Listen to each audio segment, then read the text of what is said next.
menjunjung dewa, kepada beliau kami berdoa.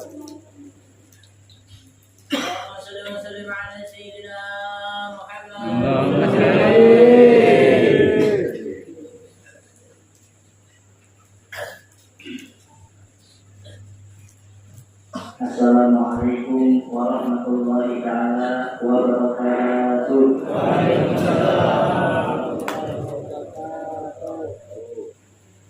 Alhamdulillah hamdan yuwafi ni'amahu wa yukafi'u mazidah wa yudhahi karamah. Allahumma sholli wa sallim ala sayyidina Muhammadin miftahil babi rahmatillah adada ma fi ilmillah salatan wa salaman daimaini fi dawami mulkillah wa ala alihi wa sahbihi wa man wala. Amma ba'du. Yang kami muliakan dan yang kami sayangi, para alim ulama, para habaib, para guru-guru agama, tokoh-tokoh agama, serta tokoh-tokoh masyarakat, wabil khusus ayahanda kita Al-Habib Qasim Al-Idrus, Al-Habib Ali Qasim, serta Habib Soleh Al-Idrus.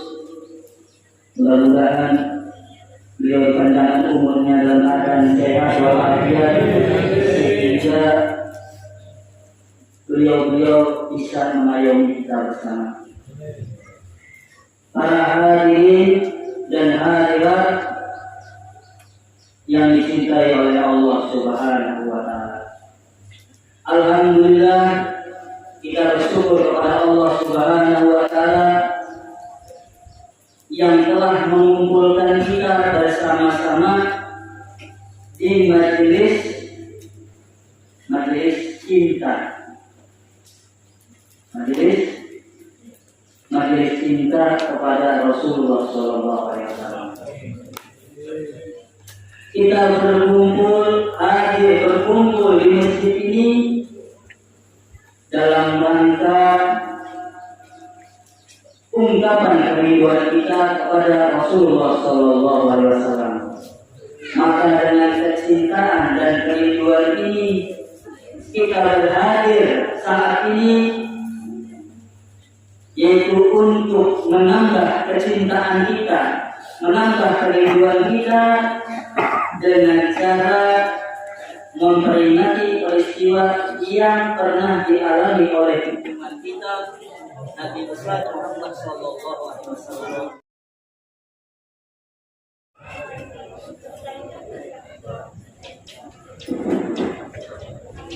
Bismillahirrahmanirrahim.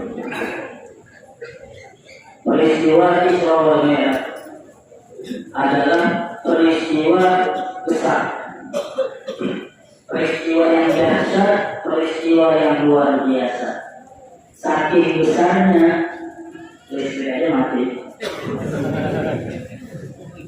pada sanggup menyandang kebesaran daripada peristiwa Isra wal Mi'raj. Demikian pula peristiwa yang besar ini, kalau diterima dengan akal kita, pasti kadang muat. Kenapa? Sebab akal kita kecil, halus. Berapa ya besarnya akal kita? Paling sekali tahu nggak? Sedangkan peristiwa Isra wal Mi'raj itu adalah peristiwa yang sangat besar, peristiwa yang luar biasa. Maka orang-orang yang mendengar peristiwa Isra wal Mi'raj banyak yang tidak menerima akalnya karena akalnya kecil. Bisa peristiwa Isra wal Mi'raj yang besar ini diterima kalau akal kita, akal yang kita miliki ini dibesarkan. Akal, pikiran yang kita miliki ini diganakan. Saya pacaran negaranya. Maka akal kita bisa menjadi besar, yaitu dengan iman. peristiwa Isra wal Mi'raj ini hanya bisa diterima dengan iman, tidak bisa diterima bagi orang yang tidak beriman. Sebagaimana kejadian ketika Abu Jahal mendengar langsung cerita peristiwa Isra dari baginda Rasulullah SAW, kemudian Abu Jahal pulang. Di tengah perjalanan pulang bertemu dengan Sayyidina Abu Bakar As-Siddiq. Wahai Abu Bakar, apakah engkau sudah mendengar apa yang dikatakan sahabatmu pada hari ini? Kata Sayyidina Abu Bakar, apa yang dikatakan oleh sahabatku? Sahabatmu mengatakan bahwa tadi malam dia pergi dari Makkah ke Palestina, dari Palestina kembali lagi ke Makkah sebelum subuh.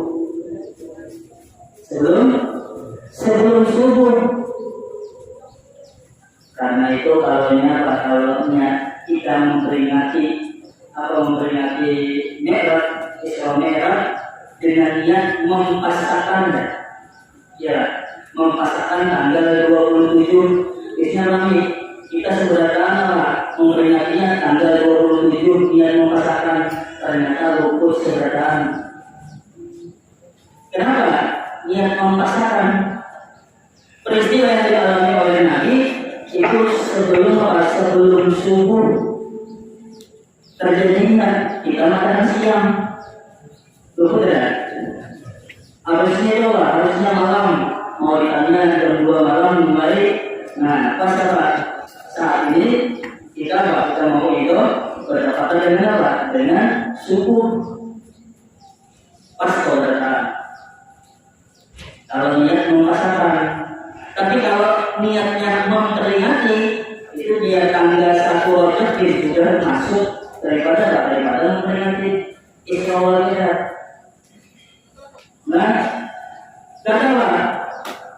katanya Abu Jahal sahabatmu mengatakan dia pergi dari Makkah ke Palestina, kemudian kembali lagi ke Makkah sebelum subuh. Ini Palestina. Katanya Abu Jahal.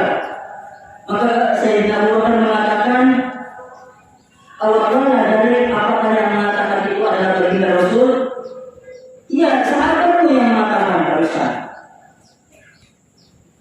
Maka Sayyidina Abu Bakar mengatakan, in qalu dzalik la sadaq. Kalau yang mengatakan itu adalah baginda Rasul sallallahu alaihi wasallam, aku percaya. Padahal Sayyidina Abu Bakar mendengar dari Abu Jahal. Abu Jahal mendengar dari Rasulullah sallallahu alaihi wasallam langsung.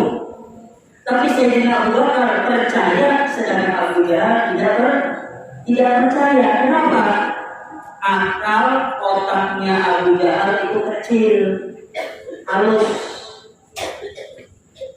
Diceritai peristiwa Isra, tidak ada menerima. Nah, Abu Jahal itu nama aslinya adalah Abul Hakam. Abu itu ayah atau diartikan sohib, pemilik, sedangkan Hakam itu adalah pintar, cerdas atau bijaksana. Jadi aslinya dahulu ini Abu Jahal adalah orang yang apa? Orang yang cerdas. Orang-orang di daerah Makkah atau di luar Makkah apabila mendapatkan masalah, ini musyawarahnya, ini nasihatnya kepada Abu Jahal. Bijaksana Abu Jahal. Tapi Rasulullah yang memberikan julukan dengan Abu Jahal, bapaknya atau sang pemilik Jahal kebodohan. Kenapa? Abu Jahal ini adalah orang yang bodoh di dalam ibadah, bodoh di dalam ketaatan kepada Allah, bodoh di dalam keimanan.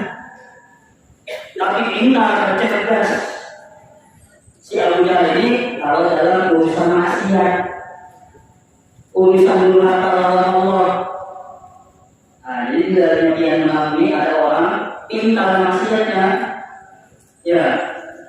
Sedangkan taatnya wah luar biasa. Bodohnya berarti apa namanya?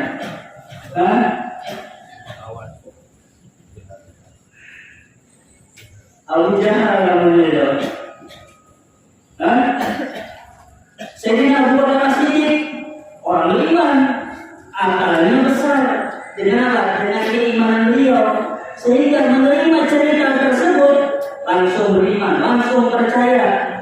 Bahkan kata Sayyidina Abu Bakar, apabila baginda Rasul menceritakan yang lebih hebat dari itu, aku percaya. Apalagi cuma peristiwa perjalanan Nabi dari Makkah ke Palestina. Karena itu Allah Subhanahu wa taala di dalam surah Al-Isra ayat pertama mengatakan dalam firman-Nya, A'udzubillahi minasyaitonir rajim, Subhanalladzi asra bi 'abdihi lailan. Subhan, Allah memulai dengan kalimat tanzih, kalimat pensucian. Subhanallah, Maha Suci Allah. Kalau Allah memulai dengan kalimat Subhanallah, maka satu-satunya yang bisa melakukan peristiwa yang akan diceritakan oleh Allah di ayat berikutnya ini adalah hanyalah Allah. Selain Allah tidak ada yang bisa melakukan hal tersebut. Peristiwa Isra wal Mi'raj ini Allah yang berbuat, Allah yang bekerja. Sedangkan baginda Rasul ini kalau bahasa kita beraniaya atau diam aja, tidak berbuat, tetapi Allah lah yang berbuat. Nah ini kalau kalimat Subhanallah berarti kita ketika membaca ayat tersebut kita terima dengan iman kita, jangan dengan akal pikiran kita. Walaupun kalau di zaman sekarang sebagian daripada peristiwa Isra wal Mi'raj ini bisa dijelaskan, bisa diterangkan dengan ilmu pengetahuan di zaman sekarang. Contoh, kalau hanya Allah yang bisa berbuat, seperti disebutkan di surat Yasin, Allah memulai dengan Subhanalladzi khalaqal azwaja kullaha. Subhanalladzi Maha Suci Zat khalaqa yang telah menciptakan azwaja kullaha, semua makhluk itu berpasang-pasangan. Artinya ini ayat mengatakan bahwa yang bisa menciptakan makhluk berpasang-pasangan itu hanya Allah. Selain Allah tidak ada yang bisa. Ada yang bisa. Ada yang manusia dulu menciptakan apa? Menciptakan filantropi, kijang jantan ya, bisa saya kijang jantan. Mobil kijang, mobil kijang tahun berapa itu? Kijang jantan ya tulisannya. Kalau umpama manusia itu menciptakan lagi kijang betina, umpama ya, dikumpulkan oleh kijang jantan tadi, dimasukkan ke garasi, 10 tahun kira-kira mau beranak. Kenapa? Kenapa orang beranak? Karena hanya Allah satu-satunya yang bisa menciptakan makhluk itu berpasang-pasangan. Allah ciptakan dilantuk laki, ada dilantuk bini, bertemu di mana? Di padang berdarah, di padang ibadah. Akhirnya apa? Hari mana kan? Terus beranak sampai mungkin hari kiamat ingat masih apa? Masih bisa ditemukan kiamat. Ini mengatakan bahwa kalimat subhana ini hanya Allah yang bisa melakukan. Di sini derajat baginda Rasul Shallallahu Alaihi Wasallam adalah al-makhluk, yang apa? Yang diminta, bukan pada tingkatan Katolik yang meminta. Nabi diminta, Nabi diundang oleh Allah, sehingga Allah lah yang menggerakkan, yang menjalankan baginda Rasul Sallallahu Alaihi Wasallam. Perjalanan Isra ini di antaranya Nabi diberikan fasilitas oleh Allah dengan menaiki kendaraan. Apa kendaraannya? Kendaraan buruk. Buruk itu diambil dari kalimat barqun, dari kilat yang menyambar. Artinya si buruk ini adalah makhluk cahaya. Tapi binatang. Tadi kita sama-sama mendengar ketika hadis Isra dibacakan, buruk itu adalah dabah binatang. Dabbatun abyad, binatang yang warnanya putih, bentuknya seperti kuda, tapi lebih kecil daripada kuda, lebih besar daripada himar atau bagol. Nah, jadi kendaraannya berupa binatang kecil harus saja, tapi kecepatannya luar biasa. Kecepatan buruk karena berasal dari barqun kilat, gambarannya seperti kilat yang menyambar. Ada kira-kira yang bisa mengukur kecepatan kilat? Di zaman sekarang dibuktikan dengan ilmu pengetahuan, kecepatan cahaya itu 300.000 km per detik. Per detik ini per jam. 300.000 km per detik. Kalau baginda Rasulullah SAW naik ke atas buruk ini sekali meloncat bisa lipat Palestina. Belum berlipat lagi, jumlahnya lagi sudah. Bumi lebarnya, lebar bulan bumi itu cuma 40.000 km. 40.000 km. Kecepatan buruk itu secepat sekali bergerak 300.000 km. Berarti kalau sekali loncat berapa ya? Kalau sampai 1 detik buruk bergerak itu sudah 8 kali putaran bumi. Lipat. Nah, di sini mulai terbuka gambaran bagaimana bisa terjadi perjalanan yang jauh ditempuh oleh baginda Rasul dalam keadaan waktu yang sesingkat-singkatnya. Sampai beberapa detik, 1 detik kan sampai. Ini. Kemudian diiringi dengan apa? Diiringi dengan malaikat Jibril. Dikawal oleh malaikat Jibril. Malaikat Jibril pun adalah makhluk apa? Makhluk cahaya. Malaikat diciptakan dari nur, dari cahaya. Karena itu kecepatan malaikat Jibril bisa mungkin apa? Bisa mungkin lebih cepat daripada cahaya. Gambarannya seperti ini. Imam Qurtubi di dalam tafsirnya mengatakan malaikat Jibril itu makhluk yang gimana misalnya, memiliki sayap 600 pasang. 600 pasang maksudnya sebelah kanan sayapnya 600, sebelah kiri 600. Satu sayap lebarnya antara bumi dengan langit. Antara bumi dengan langit. Kemudian dari timur ke barat, utara, selatan itu penuh. Hanya apa? Hanya sebutir sayap, sebutir mulutnya. Nah, kayak 600.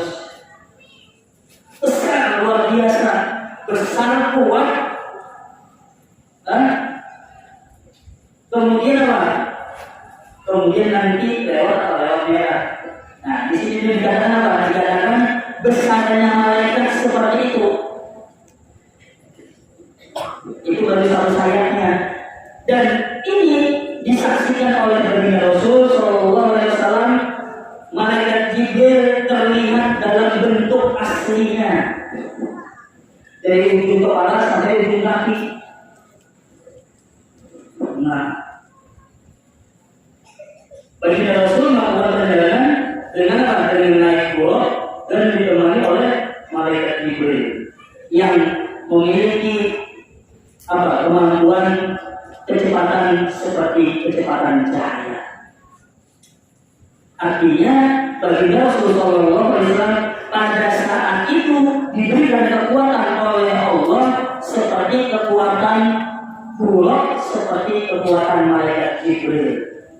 Kalau tidak diberikan kekuatan seperti bulog atau seperti malaikat Jibril, niscaya badan baginda Rasul hancur. Racun mana? Kenapa dia baginda Rasul sanggup naik? Ada hancur belum naik? Seperti apa? Seperti kita naik pesawat. Naik pesawat. Kalau naik pesawat itu kecepatan pesawat 900 km per jam.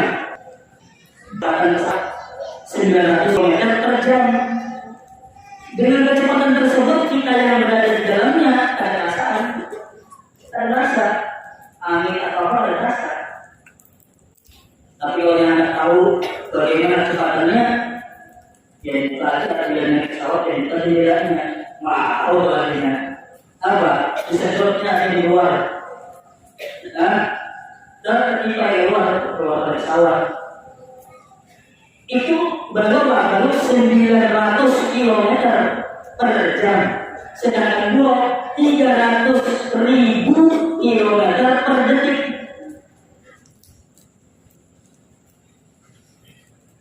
Ayo, bisa lah yang menerima. Nah, kayak apa yang cepatnya? Nah, di sini letaknya apa? Letaknya subhanallah itu. Allah yang menjalankan, Allah yang memperjalankan. Subhanalladzi asra bi abdihi. Allah yang memperjalankan di malam hari akan hambanya. Oh, Allah bilangnya hamba di situ. Bukan apa? Bukan dengan apa? Subhanalladzi asra bi Muhammadin. Allah yang menyebutkan dengan namanya Nabi Muhammad, tapi disebutkan hamba. Apakah kalau disebutkan dengan hamba ini kemungkinan yang diceritakan di dalam peristiwa Isra Mi'raj ini bukan baginda Rasul, mungkin nabi-nabi yang lain. Sebab ayat berikutnya, ayat kedua ketiga itu menceritakan tentang Nabi Musa. Maka jawabannya di sini Allah menyebutkan baginda Rasul Sallallahu Alaihi Wasallam dengan sebutan hamba ini untuk menunjukkan betapa tingginya derajat baginda Rasul Sallallahu Alaihi Wasallam, betapa tinggi, betapa agungnya baginda Rasul Sallallahu Alaihi Wasallam, betapa Allah menjadikan baginda Rasul adalah makhluk yang paling utama. Dengan apa? Dengan diakui hambanya. Kalau kita hamba Allah bukan? Jawab, hamba Allah bukan? Kerana mulutnya hamba Allah bukan? Hamba Allah ya. Tapi itu kan kita yang berucap, yang berlaku. Allah mengakui lah dari hambanya. Belum tentu lagi. Kenapa? Sebab ya disebutkan dalam Al-Quran nama kita. Tapi baginda Rasulullah SAW Allah yang mengakui apa? Di abdihi dengan hambanya. Hamba siapa ini? Hamba Allah. Ada pengakuan, ada jaminan dari Allah bahwa baginda Rasul SAW adalah hambanya Allah. Maka dengan dikaitkan abdun kepada lafaz Allah, Abdullah mengangkat derajat tingkatan hamba ini dan hambanya Allah. Kalau kita kan belum tentu lagi. Kalau gawin Jawa, gawin cari terus setiap awal dicari, kemudian apa? Kemudian meninggalkan sembahyang, meninggalkan apa? Meninggalkan perintah Allah. Berarti bisa dinamakan apa? Pada hamba Allah lagi, perintah Allah ada dilaksanakan. Yang ada dicari apa? Dicari hikmah adalah mencari duit ya. Bisa dikatakan hamba duit namanya. Nah, kalau dia sudah hamba duit, berarti derajatnya dikatakan rendah. Apalagi kalau menjadi abdu syaitan, hambanya setan. Wah, apalagi hambanya Allah. Maka baginda Rasulullah SAW tidak dipanggil dengan namanya, tapi dipanggil dengan pangkatnya atau statusnya Nabi. Orang kalau nama agung, mulia, itu ada sambat namanya. Ya, tadi disebutkan lagi namanya. Kita memanggil apa? Misalnya ada memanggil apa? Ada misalnya pemimpin buka tiga, ya,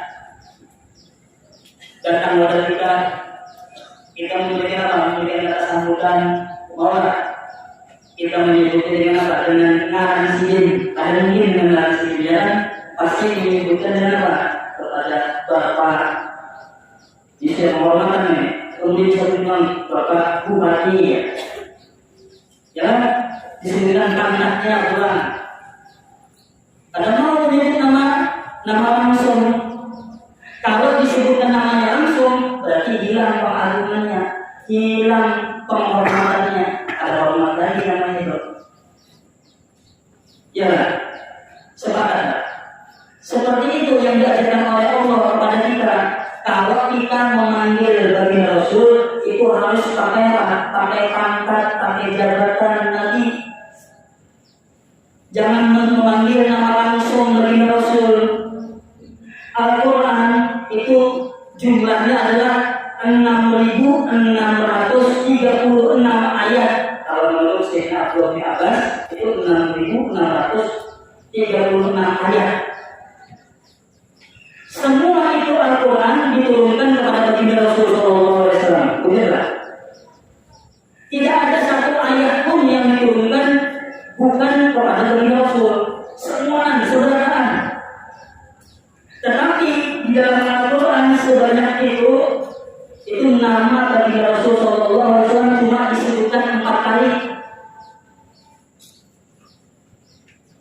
Lain dengan apa? Nabi yang lain. Nabi Musa disebutkan 160 kali nama beliau. Nabi Isa ada 60 atau 70 kali. Nabi Ibrahim, Nabi Yunus, seberapa disebutkan nama Nabi tersebut. Ya Musa ikhlas alaika wa qala Musa li ummatihi. Kemudian apa? Kemudian wa qala Isa ibn Maryam. Seberapa disebutkan.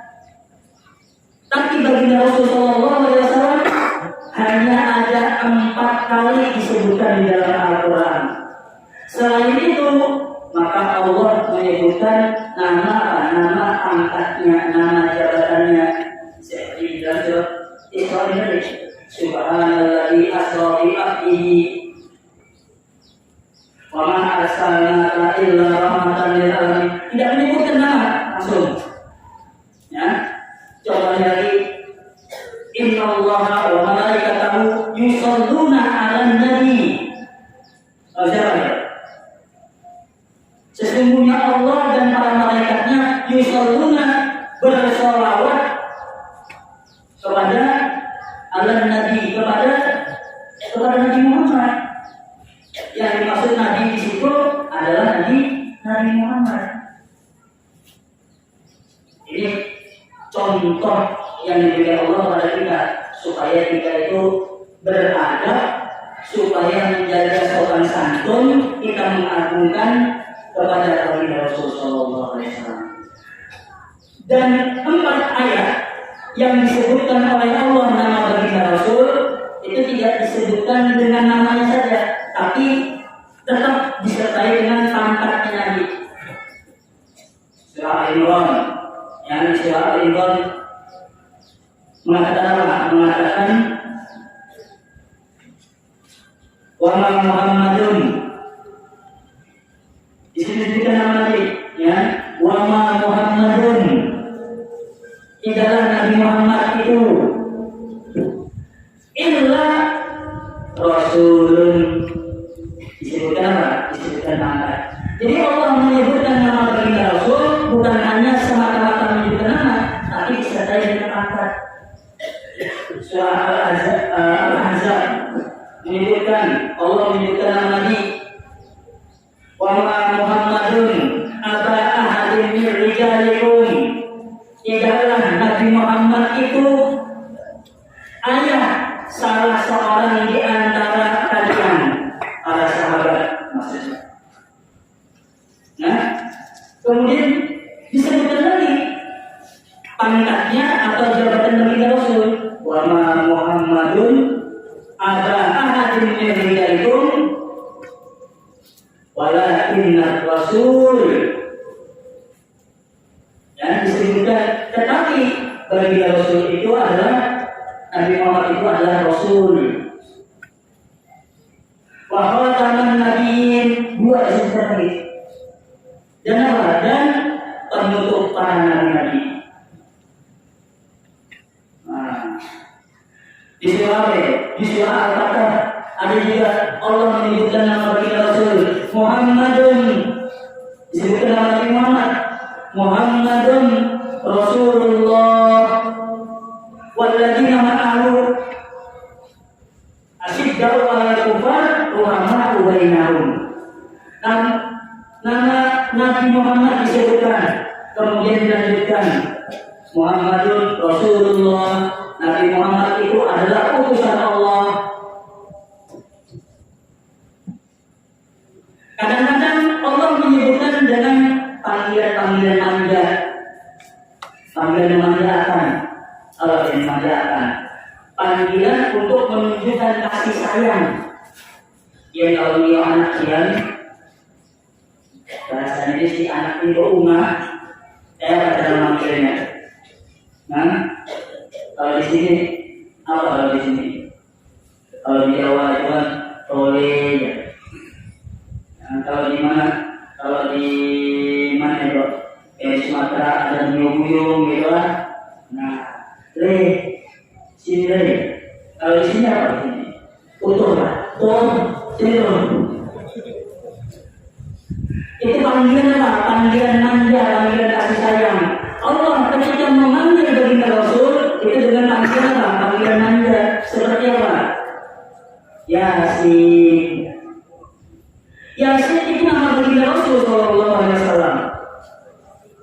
Sayyidina Abdullah bin Abbas menyebutkan di dalam kitab tafsirnya Iqtibas, Yasin itu singkatan dari Ya insan, Yasin, ya insan, wahai manusia, Yasin. Dan ya insan ini ditujukan atau dijadikan nama panggilan sayang untuk baginda Rasul Sallallahu Alaihi Wasallam. Yasin. Dari mana tahunya kalau Yasin itu adalah nama baginda Rasul Sallallahu Alaihi Wasallam? Dari ayat yang berikutnya. Apa yang Al-Quran? Surah Yasin. Sahabat Allah membaca Allah. Apa sambungan ayatnya? Ternyata berarti Yasin ya. Yasin wal Qur'anil Hakim. Yasin wal Qur'anil Hakim, demi Al-Quran yang hakim. Sambungan ayatnya, innaka laminal mursalin. Innaka sesungguhnya engkau wahai Yasin, laminal mursalin, termasuk di antara para rasul-rasul, termasuk di antara utusannya Allah. Siapa Yasin? Baginda Makanya dalam Al-Quran itu ada ayat yang berbunyi Salamun ala Ilyasin. Kepada siapa dikatakan Salamun ala Ilyasin di sini? Ilyasin di sini bukan Nabi Ilyas. Kalau ditujukan kepada Nabi Ilyas, maka bunyi ayatnya Salamun ala Ilyas, ala Ilyasa. Itu kalau kata bahasa Arab, dikatakan Ilyasa itu adalah sifat ismul ladzi la yansarif. Nah, ada mau bertanding karena nama orang, nama Nabi. Nah, di sini disebutkan di dalam Al-Quran tadi, Salamun ala Ilyasin, salam kesejahteraan kepada keluarga Yasin. Siapa Yasin? Baginda Rasul SAW. Nah, begitu juga panggilan manja, panggilan mesra Allah kepada baginda Rasul, yaitu Toha. Toha itu nama baginda Rasul. Dari mana tahunya? Kalau Toha ini ada nama baginda Rasul dari ayat sebelumnya atau sesudahnya.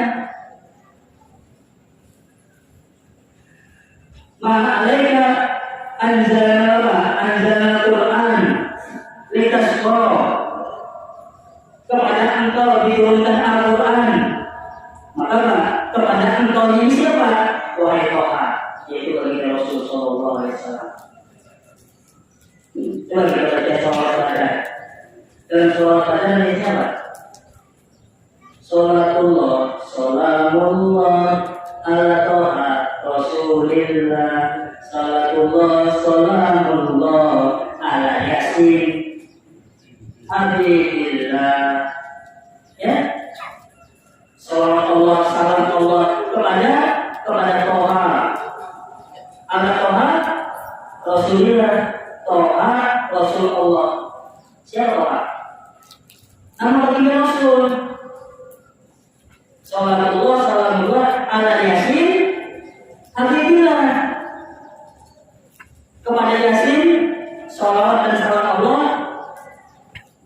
ala Yasin Habibillah, yang dicintai oleh Allah, kekasihnya Allah. Siapa? Baginda Rasul sallallahu alaihi wasallam. Nah, kayak itu Allah melajari kepada kita. Dan kayak apa? Cara memanggil nama baginda Rasul sallallahu alaihi wasallam. Jangan kurang ajar. Yang ada mau berapa? Ada mau menyebutkan daripada nama pangkat kepada baginda Rasul, membaca sholawat Allahumma sholli ala Muhammad dan misalnya. Ada dua sehingga itu kurang ajar. Imam An-Nawawi ya, di dalam kitabnya Syarah Muhadzab, kitab fikih paling besar. Nah, di dalam kalangan mazhab Syafi'i, kitab fikih yang paling besar itu adalah Syarah Muhadzab. Ukuran besarnya ya. Lebarnya tebalnya 1,5 meter. Ayo, jilidnya 34 jilid. Nah, silahkan kita lihat. Mulai kitab ini, kita bahasa Muhadzab, kitab Al-Quran yang jangan dibaca. Nah, Syarah Muhadzab di situ disebutkan oleh Imam Nawawi bahwa orang yang menyebut nama baginda Rasul sallallahu alaihi wasallam itu wajib berapa? Wajib untuk mengucapkan sayyidina. Wajib untuk apa? Untuk menyebutkan pangkatnya, anda beradab. Bahkan di dalam sholat, dalam sunnahnya, ketika bersolawat, orang yang tidak menyebutkan sayyidina, kadang menyebutkan pangkat atau tanda beradab tadi, ini dikatakan kurang ajar. Ada beradab. Nah, ya, karena itu lah. Karena itu kita harus menyebutkan nama baginda Rasul sallallahu alaihi wasallam dengan apa?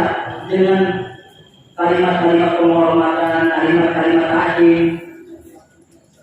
Itulah. Terus apa? Terus dikatakan di abdihi, ini juga menunjukkan bahwa perjalanan dari Rasul Sallallahu Alaihi Wasallam adalah dengan ruh dan jasad. Yang dinamakan hamba itu kalau ada hamba berarti ada roh, ada jasad. Artinya apa? Artinya bagi Rasul mengalami peristiwa Isra Mi'raj dalam keadaan sadar, dalam keadaan nyata, bukan dalam mimpi atau hanya dengan roh. Sebab ada orang-orang yang ingin merusak daripada pikiran-pikiran orang Islam untuk menjauhkan daripada keyakinan dan keimanannya, maka dikatakanlah perjalanan bagi Rasul Sallallahu Alaihi Wasallam hanya dengan roh saja. Kalau pun ada yang mimpi, ya. Kalau orang mengisahkan mimpi, tentunya orang-orang Quraisy pada saat diceritakan oleh Nabi, ini ada protes, termasuk Abu Jahal, ya. Subhanalladzi asra bi 'abdihi lailan minal masjidil haram ila masjidil aqsa alladzi barakna haulahu linuriyahu. Ini kita singkat waktunya, ya. Kalau diceritakan satu persatu mungkin tidak cukup 2 hari 3 hari siang malam, ya.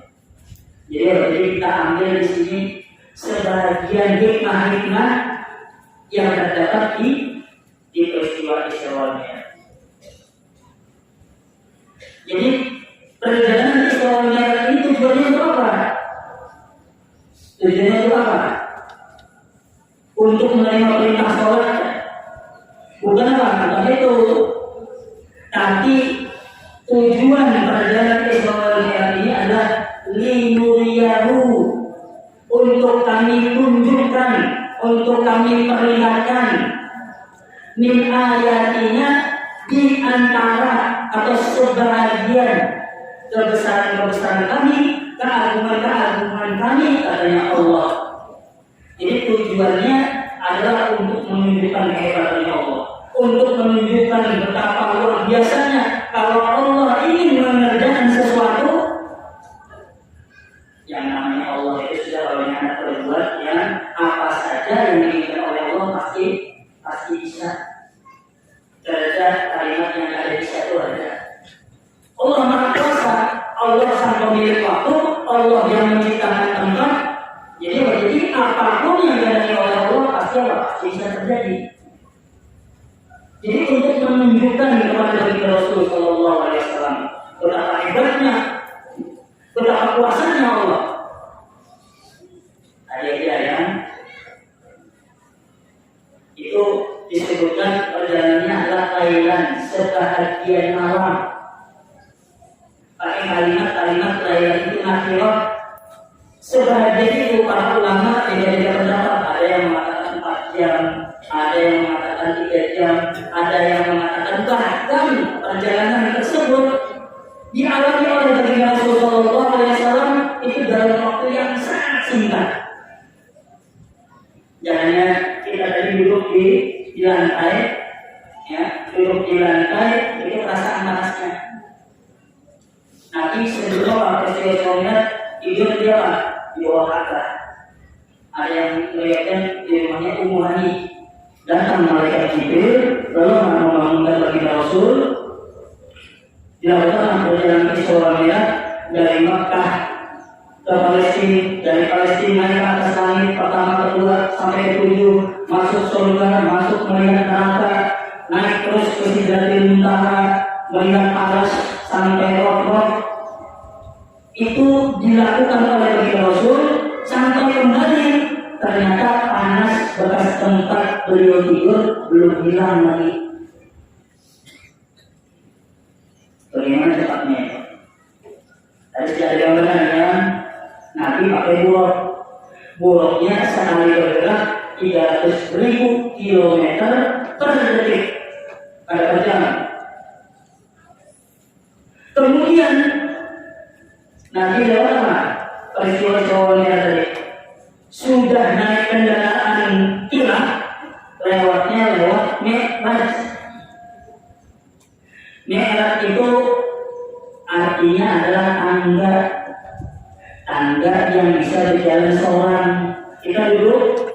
dia berdiri di tangga tadi, ya, berani aja. Tiba-tiba sudah sampai di atas. Nah itu merah. Misalnya yang di tangga, di jalan seorang. Ada yang di jalan tangga, bisa berjalan seorang. Waktu ayat ini turun, beliau mengatakan lagi, belum tahu manusia lah, dengan anda yang bisa berjalan seorang. Baru benar. Bahasa ini sudah tinggal zaman, ya, sekitar 100 tahun yang lalu, orang-orang Arab, orang-orang Eropa atau orang kafir menemukan tanda yang bisa berjalan. Menciptakan tanda yang bisa berjalan, lalu dinamakanlah eskalator. Nah, tanda yang tidak, tandanya ya sampai di atas. Dan tingkat pertama, tingkat kedua, dari loteng kedua, naik ketiga. Kemudian ada lagi menemukan tanda yang lebih cepat lagi.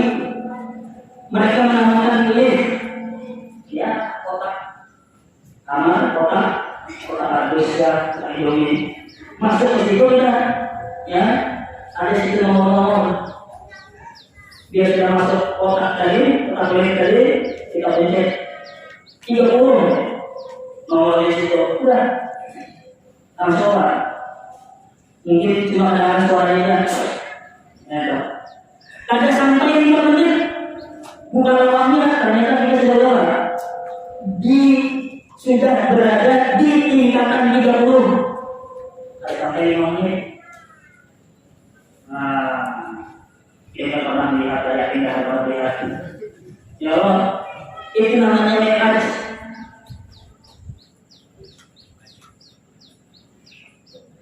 Jadi kayak apa kecepatan Mi'raj itu? Kalau tadi dia naik loteng 30 pada sampai 5 menit. Kalau naik lift atau eskalator tadi, nah kalau Mi'raj kayak apa kecepatannya? Itulah tadi dikatakan, ya, dikatakan malaikat Jibril kayak apa benarnya? Ya, malaikat Jibril itu besar, kemudian terbang dengan beliau. Terbang kecepatannya seperti apa? Seperti cahaya. Kemudian lewatnya ketika terbang dari langit, ada turun ke bumi, itu lewat Mi'raj.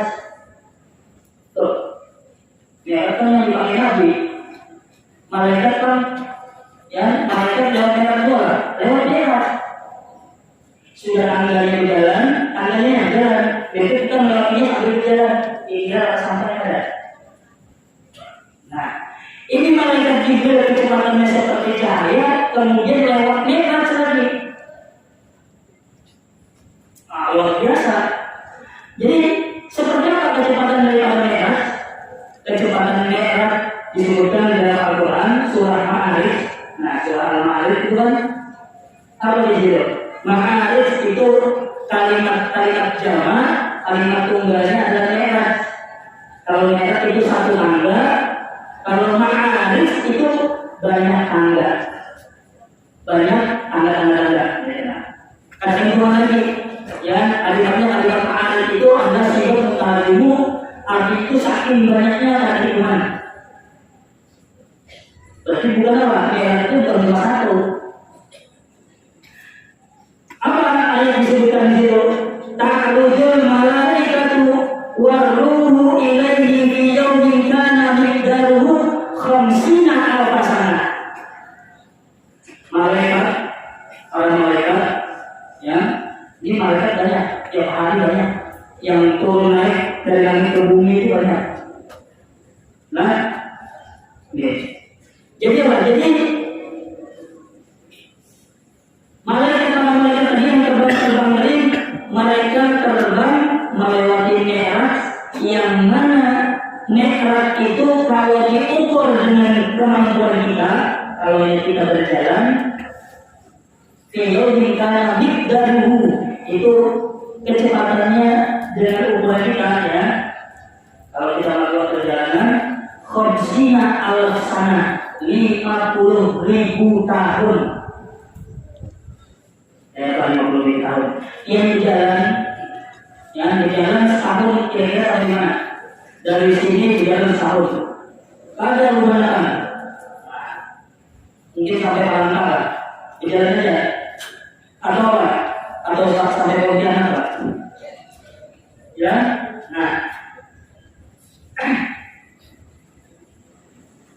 Jadi dikatakan kalau seandainya kita berjalan selama 50.000 tahun, itu hanya satu kali apa? Gerakan sini tadi. Baginda Rasulullah SAW ketika naik ke atas langit itu tetap naik buruk dari Palestina naik ke langit ke-7 sampai masuk surga. Nah di situ tetap menggunakan buruk.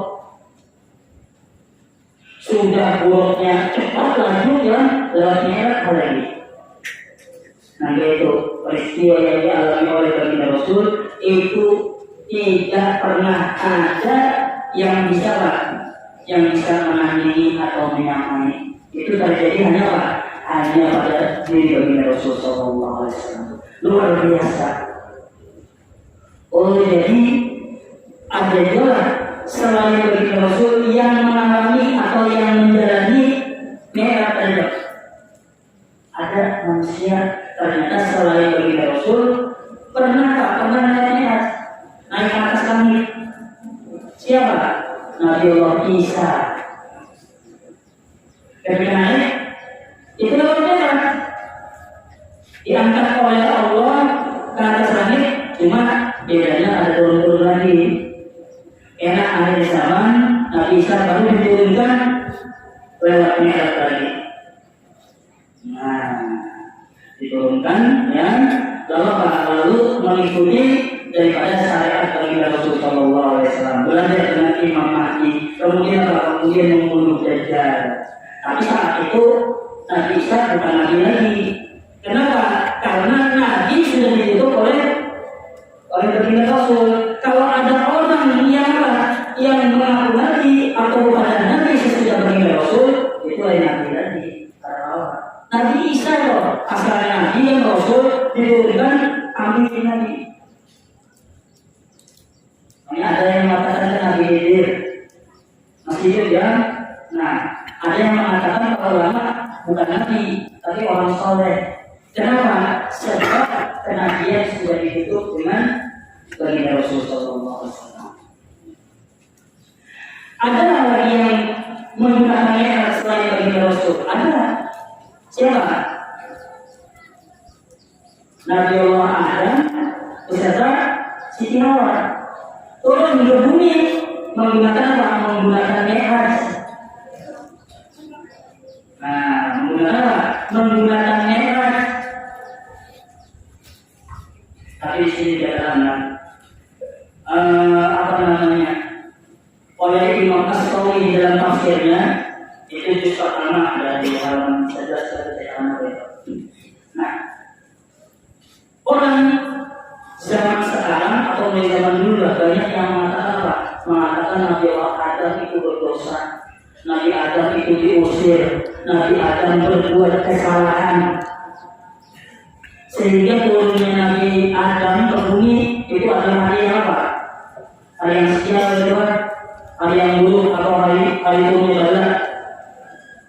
Nah, dikatakan oleh Imam As-Sawi, dikatakan oleh Imam As-Sawi dan tafsirnya tadi, kafir orang yang mengatakan Nabi Allah Adam berdosa karena sebab memakan buah kulbi. Jadi mulai hari ini dan mulai saat ini kada boleh lagi kita menyangka tentang Nabi Allah Adam itu berdosa. Jangan dia wangi-wangi menyangka Nabi Adam berdosa. Bila dia menyangka bahwa Nabi Adam salah, dia keluar dari Islam. Umumnya kafir. Kenapa? Nabi Adam itu kalau pernah berbuat kesalahan, ada mungkin Nabi atau Rasul itu berani menentang daripada Allah Subhanahu Wa Taala. Ada mungkin seorang Rasul itu durhaka. Tapi kan Nabi Adam makan buah kulbi itu dilarang, kan? di dalam surat Al-Baqarah dikatakan apa? Ya Adam, uskun anta wa zawjukal jannata wa kula minha ragadan haitsu syi'tuma.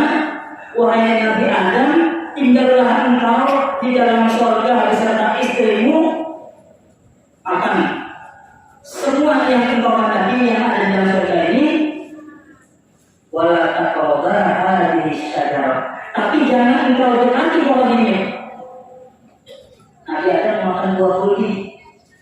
Lalu apa? Lalu diturunkan, dikeluarkan dari surga, diturunkan ke bumi. Kesalahan ya?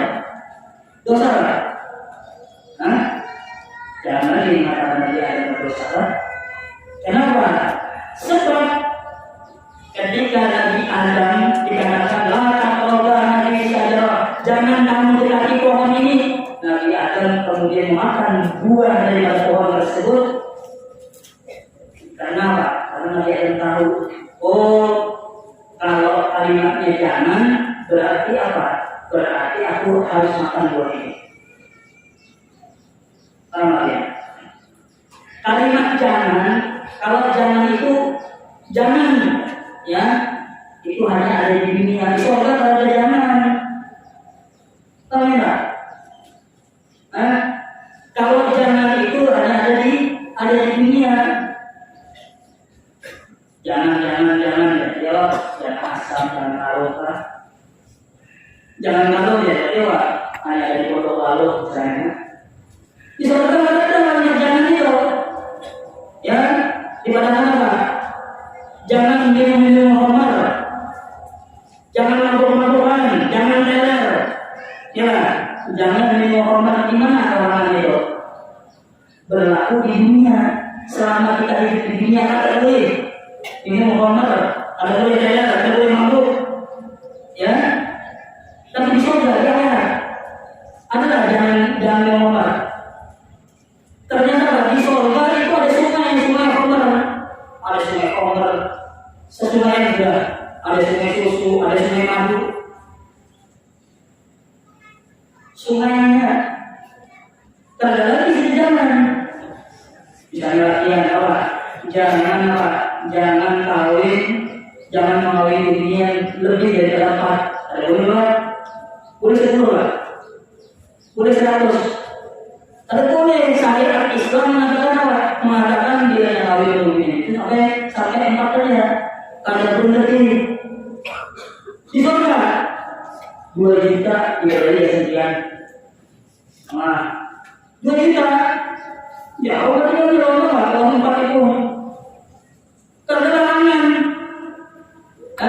Karena itu ketika Allah mengatakan la taqrabu hadhihi syajarah, Nabi Adam tahu aku harus makan ini. Kenapa? Karena kalau makan ini aku bisa menjalankan tugasku sebagaimana sebab aku diciptakan. Nabi Adam sebelum diciptakan itu tujuannya untuk apa? Allah mengatakan, wa idh qala rabbuka lil malaikati inni ja'ilun fil ardi khalifah. Allah mengatakan kepada para malaikat bahwa aku ingin menciptakan satu makhluk yang akan kujadikan pemimpin, pengelola di muka bumi, menjadi khalifah. Di mana menjadi khalifahnya? Di muka bumi, bukan jadi khalifah di surga.